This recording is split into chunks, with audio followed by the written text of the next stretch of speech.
एकादशी होती है वो द्वादशी से जुड़ी हुई पूर्णता का सुख देने वाली होती है। हमें घटने के साथ नहीं चलना, ध्यान दीजिएगा। हमें किसके साथ चलना है? बढ़ने के साथ, क्योंकि हमको आगे बढ़ना है कि पीछे आना है। वैष्णव आगे बढ़ता है, वैष्णव का धर्म है कि अग्रण्य भाव में चले, इसलिए वैष्णवों की जो एकादशी होती है वो आगे की ओर जाती है, अग्रण्य भाव में बढ़ने वाली, द्वादशी की ओर प्रवेश करने वाली, अर्थात हमारे कदम उन्नति की ओर बढ़े, हमारे कदम आगे वैभव की ओर बढ़े, संपदा की ओर बढ़े और भगवान के चरणारविंद की ओर बढ़े, ना कि पीछे की ओर हटे। हम दसवीं के साथ मिली हुई एकादशी ना करें, हम द्वादशी के साथ मिली हुई एकादशी। द्वादशी के दिन चावल क्यों खाओ? क्योंकि द्वादशी के दिन जब हम चावल का पहला गासा खाएंगे, चावल का गासा जैसे हमारे मुंह में जाएगा तो जितने जीव उस चावल में रहेंगे उसको हमारी एक दिन पहले की एकादशी का पुण्य मिल जाएगा और वो जीवों का फिर जन्म नहीं होता, वो मोक्ष पा जाते हैं। उनकी फिर कोई जन्म 84 लाख योनियों में उनका कोई जन्म का क्रम नहीं रहे। द्वादशी के दिन चावल क्यों खाओ? शरीर में कैसा भी रोग भरा खाओ, डॉक्टर की दवाइयां लो, जांच कराओ, डॉक्टर को दिखाओ, रिपोर्ट लाओ, पर साथ में 7 स्थान बताए हैं जहां पर शमी पत्र को अगर चढ़ाते रहे तो वो रोग कितना भी बड़ा हो। शिवलिंग के आप लोग देखेंगे, दर्शन करेंगे। ये मानकर चलिए ये जलाधारी है, ये जहां से जल बहता है वो स्थान, ये शिवलिंग है। समझ में आ रहा है सबको? ये शिवलिंग, ये जलाधारी, ये जल बहता है वो स्थान, बीच में अशोक सुंदरी का स्थान, गणेश जी कार्तिकेय जी का स्थान, माँ जगत जननी का हस्तकमल, शिवलिंग, ऊपर जलाधारी में जया, विषहरा, श्यामली बारी, दौतली, 7 स्थान बताए। पहला स्थान अशोक सुंदरी का स्थान, द्वितीय स्थान भगवान श्री गणेश जी महाराज का स्थान, जहां गणेश जी का स्थान है सीधे भाग में उस। तृतीय स्थान मां पार्वती जी का हस्तकमल। चतुर्थ स्थान भगवान शंकर का शिवलिंग, चौथा स्थान। 5वां स्थान नंदी का उठा हुआ चरण, जो नंदी का पांव उठा हुआ रहता है एक आगे वाला, 5वां स्थान। और 2 शमी पत्र भगवान शंकर के सम्मुख में से अपनी कामना कर 3 बार पंचाक्षर मंत्र का या श्री शिवाय नमस्तुभ्यम का स्मरण कर वो शमी पत्र भगवान शंकर के शिवलिंग पर फिर समर्पित कर दिया जाए। अगर ये 7 शमी पत्र समर्पित कर एक बेलपत्र शिव जी को समर्पित करा जाता है तो धीरे धीरे कैसा भी बड़े से बड़ा रोग हो वो धीरे धीरे कटना प्रारंभ हो जाता है। सिंदूर भरा जा रहा है और वो सिंदूर नाक पर गिरता है, वो सिंदूर नासिका पर गिर गया तो कहते हैं कि कोई काल आने वाला था पति के ऊपर, वो काल टल गया और नाक पर सिंदूर आया तो नारी का सौभाग्य और अखंड हो गया, ये शास्त्र कहता। और सिंदूर भरते समय वही सिंदूर अगर भूमि पर गिर गया तो अब देखिए जरा, देवी भागवत को उठाकर पढ़िएगा, वो सिंदूर जो मांग में भरा जा रहा है और नाक पर गिर गया तो शुभ होगा, पति की उम्र बढ़ाएगा, घर में बच्चों का विवाह होने वाला होगा, कोई अच्छी सूचना आने वाली होगी। मांग में भरने वाला सिंदूर नाक पर आकर गिरता है तो कोई सूचना अच्छी मिलने वाली होती है, कोई बंधन कटने वाला होता है, कुछ अच्छा हमारे परिवार में होने वाला होता है, पति की उम्र बढ़ने वाली होती है, कोई रोग आने वाला था वो कट रहा होता है। और वही सिंदूर अगर भूमि पर मांग में भरते समय गिर जाता है तो समझ लो कि कुछ ना कुछ ऐसा काम होने वाला है कि मेरी आंख में आंसू आएंगे, वो निश्चित है, वो निश्चित है। चाहे वो किसी प्रॉपर्टी के चक्कर में हो, परिवार के चक्कर में हो, नातों के चक्कर में हो, पुत्रों के चक्कर में हो, बेटियों के चक्कर में हो, पति के चक्कर में हो, रिश्तेदारों के चक्कर में हो, कुटुंब मायका ससुराल के चक्कर में हो, पर निश्चित है कि नेत्र में जल जरूर आएगा, ये निश्चित था। क्योंकि भूमि पर वो सिंदूर अगर नाक पर गिरा है तो शुभ है, पर वही सिंदूर अगर भूमि पर गिरा है तो वो अशुभ है।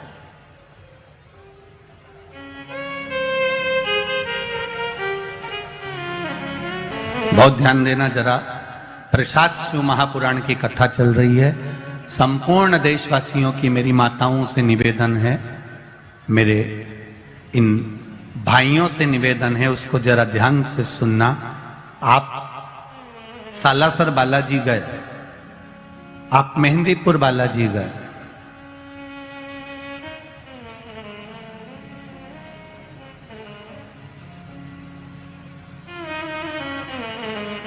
आप पावागढ़ की माता पर गए, आप किसी देवी मंदिर में दर्शन करने के लिए गए,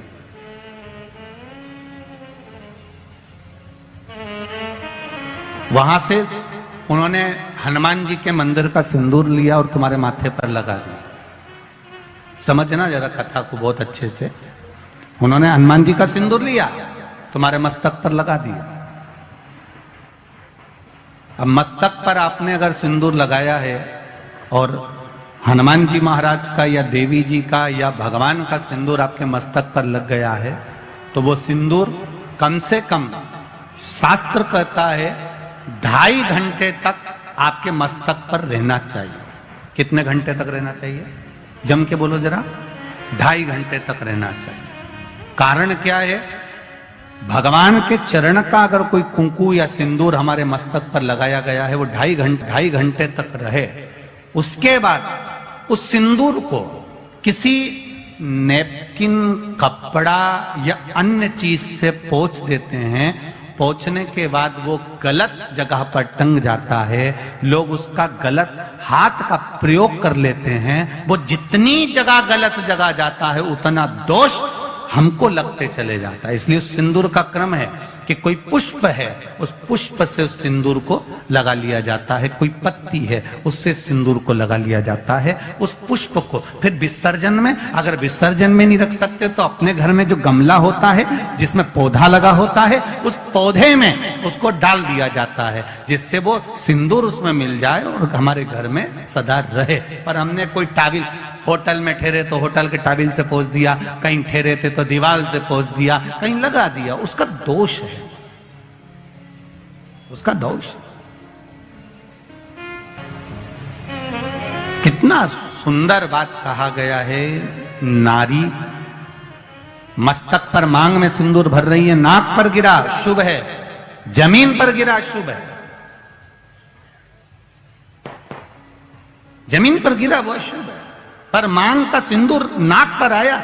इसलिए आज भी बिहार में, जो लोग राजस्थान में, बिहार में, मारवाड़ में इधर उधर अगर आप लोग जाते होंगे तो जब कई बार आपने देखा होगा, आप जाइए जरा कहीं योग लगे तो दादी रानी सती के मंदिर पर जाइए, या आप कहीं झुंझुन जाइए, कहीं आप बिहार साइड, उत्तर प्रदेश साइड में जाएंगे तो माताएं जब मांग भरती है, जब वो छठ की पूजन करती है, कोई बड़ी पूजन करती है, तो सिंदूर थोड़ा सा नाक पर लगाकर सिर तक लेकर जाती है। चाहे बंगाल साइड में चले जाओ, चाहे आप यूपी में, चाहे बिहार में चले जाओ, नासिका पर सिंदूर का भाव हो जाता, जमीन पर नहीं गई।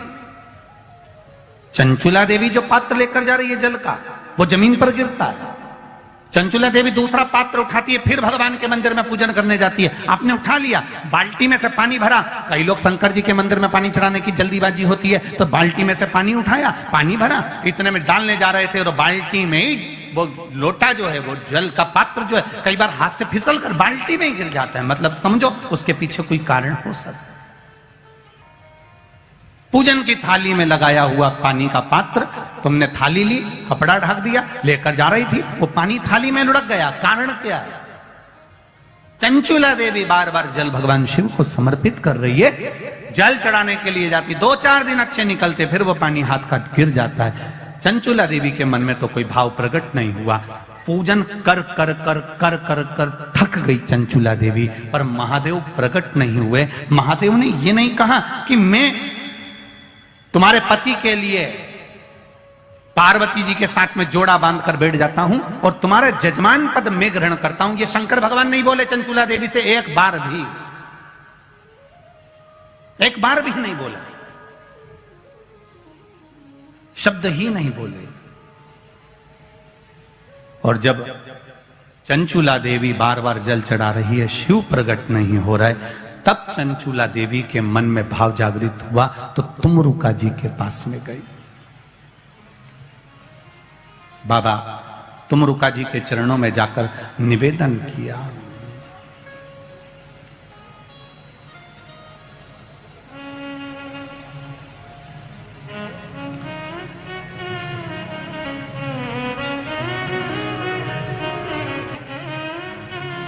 चंचुला देवी तुमरुका जी के पास में पहुंच गई। अब तुमरुका जी ने पूछा, चंचुला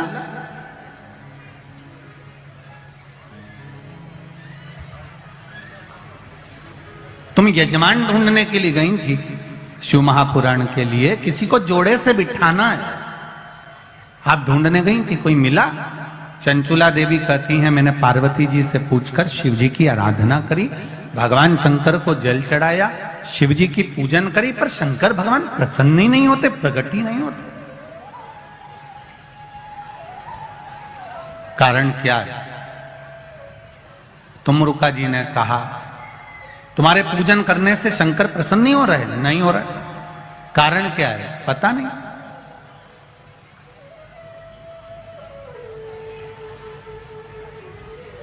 तुमरुका जी ने देव ऋषि नारद को बुलाया। नारद जी आए। श्रीमन नारायण, श्रीमन नारायण। नारद जी ने आकर पूछा, तुमरुका जी क्या बात है, आपने मुझे याद किया, बोलो क्या बात है? ये चंचुला देवी शंकर जी की आराधना कर रही है, जल चढ़ा रही है, सब कुछ कर रही है, इसके बाद भी शिव पार्वती जोड़े से आकर कथा के यजमान क्यों नहीं बनते? कहा, देवऋषि नारद ने कहा कि ये जब जल लेकर जाती है, जल भूमि पर गिर जाता है। किसी अतिथि को भोजन कराते समय हाथ से गिलास, ट्रे से गिलास नीचे गिर जाता है, या पूजन करते समय कलश जमीन पर लुढ़क जाता है, या भगवान को जल चढ़ाते समय पानी का कलश जमीन पर गिर जाता है, देवऋषि नारद पुराण में कहते हैं उसका एक कारण होता है कि जो पूजन कर रहा है, जो भोजन करा रहा है, या जो जल देने जा रहा है, उसके पूर्वज जरूर प्यासे हैं और उनको अन्न का भाग नहीं मिल रहा, इसलिए वो जल बार बार भूमि पर गिर रहा। आपके साथ में भी अगर ऐसा होता हो,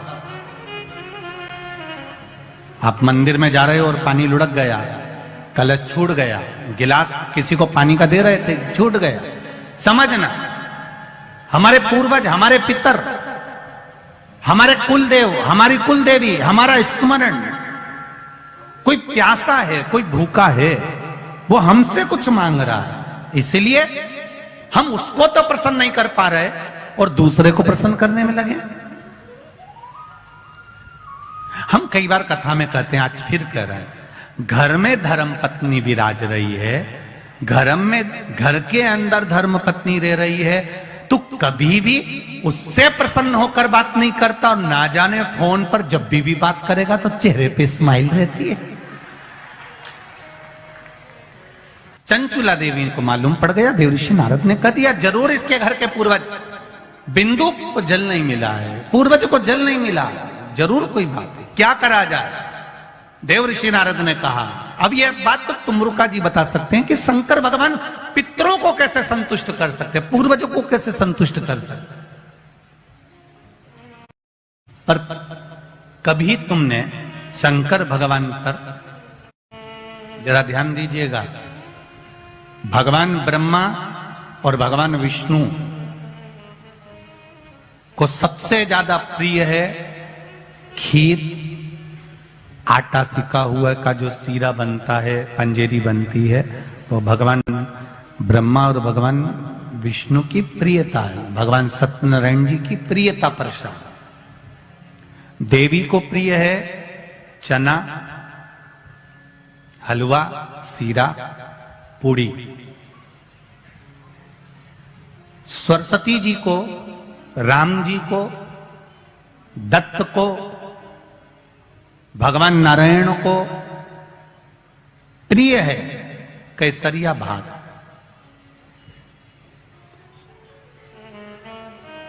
पर 33 कोटि देवी देवताओं में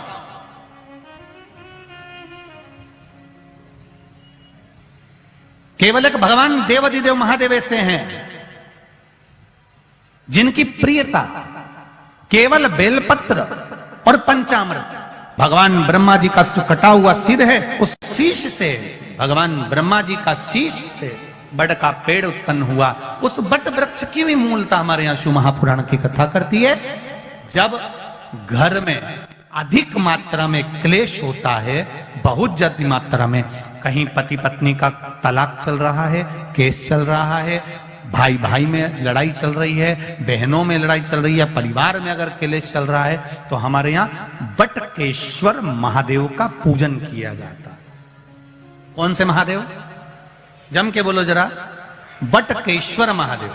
अब बटकेश्वर महादेव के लिए आप शंकर भगवान को ढूंढने नहीं जाना है, आपको केवल बड़ के पेड़ के नीचे जाना है और जो मट्टी का ढेला पड़ा हो, उसी मट्टी के ढेले पर आप केवल एक लोटा जल चढ़ाकर आ जाइए। वो बटकेश्वर महादेव का फल, पूजन का फल हमें प्राप्त हो जाता है। देखिए, ये आपको सुख कैसे मिल जाता है। आपको बैकुंठ का राज्य मिल गया, आपको द्वारका का राज्य मिल गया, आपको अयोध्या का राज्य मिल गया, आपको रावण की लंका दूसरे की थी वो लंका का राज्य आपको प्राप्त हो गया। ये कैसे प्राप्त हो जाता है? भगवान विष्णु ने अपनी धर्म पत्नी माता लक्ष्मी से कहा, लक्ष्मी मैं प्रतिदिन शंकर के शिवलिंग की आराधना करता हूं। लक्ष्मी जी ने कहा, क्या नाथ मैं शिवलिंग की आराधना कर सकती हूं? क्या मैं शंकर के शिवलिंग का पूजन कर सकती हूं, उसकी आराधना कर सकती हूं? भगवान कहते हैं, भगवान विष्णु ने माता लक्ष्मी से कहा, लक्ष्मी सारे देवी देवताओं ने अलग अलग शिवलिंग का निर्माण करा। किसी ने पारद का शिवलिंग बनाया, किसी ने मोती का शिवलिंग बनाया, किसी ने स्फटिक का शिवलिंग बनाया, किसी ने स्वर्ण का शिवलिंग बनाया, किसी ने हीरे का शिवलिंग बनाया, किसी ने पन्ना का शिवलिंग बनाया। तुम्हारी मर्जी पड़े, तुम वो शिवलिंग का निर्माण करो। माता लक्ष्मी ने सुंदर आनंद के साथ एक पुखराज का शिवलिंग का निर्माण करा और सुंदर माता ने उस शिवलिंग की आराधना और पूजन करना प्रारंभ कर दिया। अब क्या मिला माता लक्ष्मी जी को? लक्ष्मी जी को मिला क्या?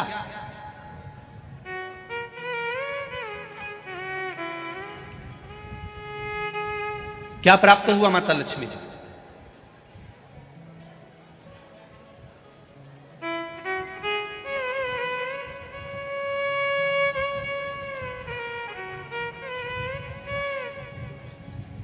भगवान कृष्ण की प्रिया है राधिका जी, राधिका जी के प्रिय हैं भगवान कृष्ण।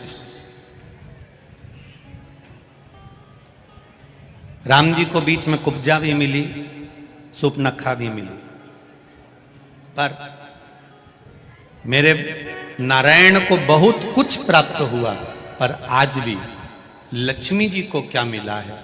तो कहा, लक्ष्मी तुम किस चीज के लिए शिव जी की आराधना कर रही हो? लक्ष्मी जी कहती हैं, बस आपके चरण की सेवा मुझे दिन रात मिले। नारायण कहते हैं, मैं तो भगवान शिव के सेवा में लगा रहता हूं और आप मेरे चरण की सेवा मांग रही हो? तो मेरे चरण की सेवा इससे नहीं मिल सकती।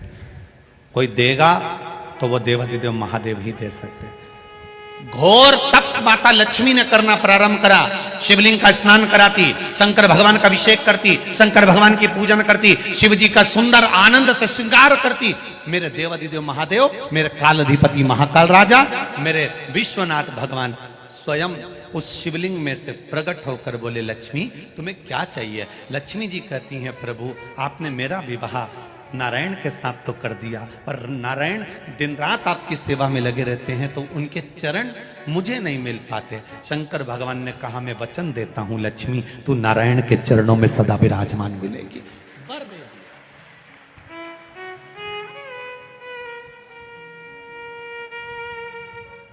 ब्राह्मण हो, क्षत्रिय हो, वैश्य हो, शूद्र हो, बच्चा हो, जवान हो, बूढ़ा हो, बेटी हो, बेटा हो, नारी हो, पुरुष हो, जो है अगर वो शिव की आराधना में लगा है, उसका मनवांछित फल की पूर्ति हुई है, प्राप्ति हुई है। और कोई तुमसे कहे कि स्त्री शंकर भगवान का आराधना कर सकती है, पूजन कर सकती है, तो दूर नहीं जाना। ये जो शिव पुराण है हमारे पास में, गीता प्रेस गोरखपुर की, उसका दर्शन मैं आपको करा देता हूं।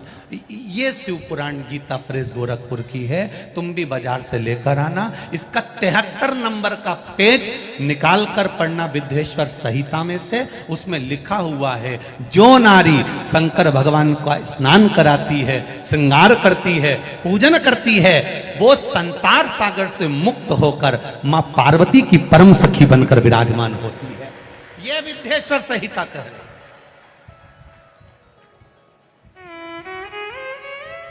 और इसी शिव महापुराण का 73वें नंबर का पेज पढ़ने के बाद में 75 नंबर पेज को पढ़ना विद्येश्वर संहिता का। उसमें लिखा है, जो शंकर भगवान को जल चढ़ाकर उस जल का आचमन करता है, वो 3 ताप से दूर हो जाता है। ये मेरा निवेदन है आस्था चैनल वालों से। पन्ना मैं निकाल रहा हूं और उसको मैं लाइन से, अक्षरों पर लाइन दिखा रहा हूं। मेरा निवेदन है, आप भी बताना कि शंकर जी पर जल चढ़ाकर पीने का कितना लाभ है। प्रश्न नंबर 75।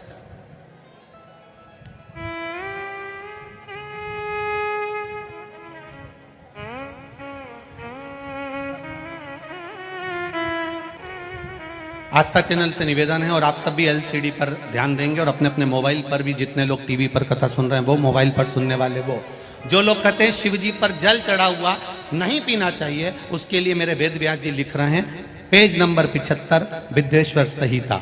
ध्यान रखिएगा, जो मनुष्य, उंगली पर ध्यान देंगे जो टीवी पर चल रही है, जो मनुष्य शिवलिंग को विधि पूर्वक स्नान कराकर उस स्नान के जल का 3 बार आचमन करता है, उसके कायिक, वाचिक और मानसिक तीनों प्रकार के पाप शीघ्र नष्ट हो जाते हैं। ये शिव पुराण। अब शंकर भगवान के शिवलिंग पर चढ़ा हुआ नैवेद्य, शंकर भगवान के शिवलिंग पर चढ़ा हुआ प्रसाद खा सकते हैं कि नहीं खा सकते? कोई कहता है महाराज जी स्वान की योनि हो जाएगी, कुत्ता बन जाओगे, कोई कहेगा ये बन जाओगे, कोई कहेगा वो बन जाओगे। अब उसको पढ़िए, पेज नंबर 75 शिव महापुराण विद्येश्वर संहिता। मेरी उंगली चल रही, वहां पर ध्यान देना। भगवान शिव का नैवेद्य अग्रह है। इस भगवान भावना को मन से निकाल दें कि शिव जी का चढ़ा हुआ प्रसाद नहीं खाया जाता। ये भावना मन से निकालें। शिव के नैवेद्य को देख